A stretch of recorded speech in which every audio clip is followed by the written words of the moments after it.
aja pengalaman, berbagi pengalaman. Nah, kalau kami biasanya itu melakukan observasi, ya, terutama yang pintar itu istri saya. Istri saya itu kalau udah lihat anak itu gerak-gerak kepalanya gitu, udah kamar mandi, ayo gitu. Jadi ada feeling tersendiri ya kekuatan istri itu, masya Allah. Ada apa ya? Eh, Kayak macam inilah, firasatnya itu kuat nih, anak itu. Saya tuh kadang kalau lagi ngapain, tahu-tahu, ayo kamar mandi. Kenapa gitu? Ih, itu udah gerak-gerak tuh matanya udah gitu. Jadi istri itu saking seringnya melihat kebiasaan anak gitu. Setiap 2 jam sekali tadi memang yang diarahkan itu betul-betul kami arahkan tadi. Sudah kami laksanakan. Setiap 2 jam sekali itu dilihat gitu. Setiap 2 jam sekali dilihat. Kemudian kebiasaannya apa kira-kira kalau mau ngompol itu, entah goyang-goyang badan gitu. Ya, kelihatan karena beda goyang badannya dia lagi main-main dengan goyang badannya mau mau pipis itu kelihatan banget gitu. Itu. Nah, itu yang paling kalau bahasa Jawanya itu yang paling niteni itu adalah istri saya daripada saya. Tapi ya saya kadang juga bantu-bantu lah gitu, bantu-bantu istri ketika oh itu mau pipis, bawa ke kamar mandi. Nah, itu saya bawa gitu. Kalau sekarang ngingetinnya ini udah 2 jam gitu. Waktu pipis belum? Paling begitu. Nah, kemudian ajari anak itu ajari bagaimana cara anak memberitahu bahwa dia tuh harus pipis gitu. Harus mau pipis misalnya, mah pipis pipis gitu. Cukup gitu. Berarti kita harus segera gitu. Jangan sampai ditunda-tunda lagi. Itu ajari agar anak memberitahu saat mau pipis.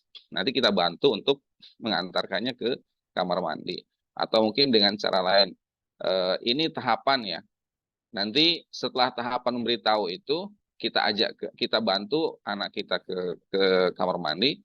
Nah, kemudian kita ajari berikutnya tuh bagaimana eh, caranya ke kamar mandi sendiri, gitu.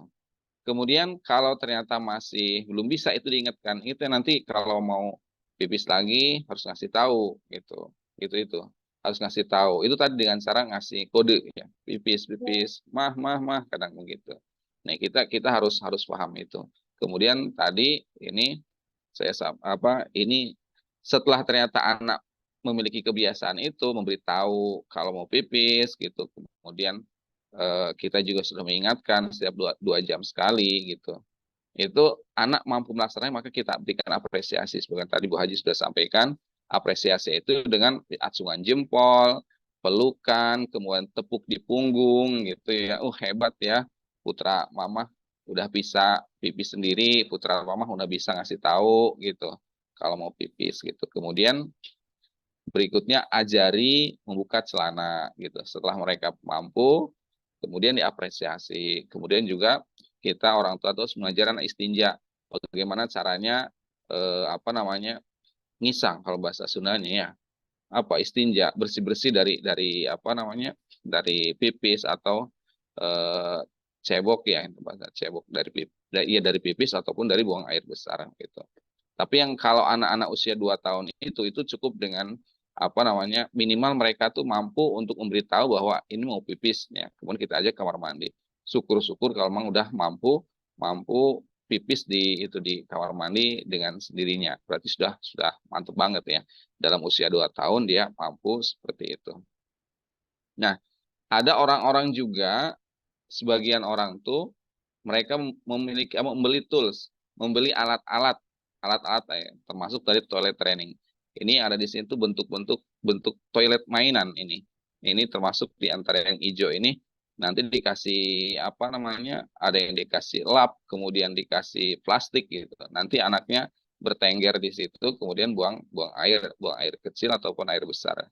Ini termasuk dari contoh-contoh alat-alat toilet training ya gitu ini untuk membantu anak-anak agar bisa atau apa bisa mandiri dalam buang air ya, tadi pipis terutama.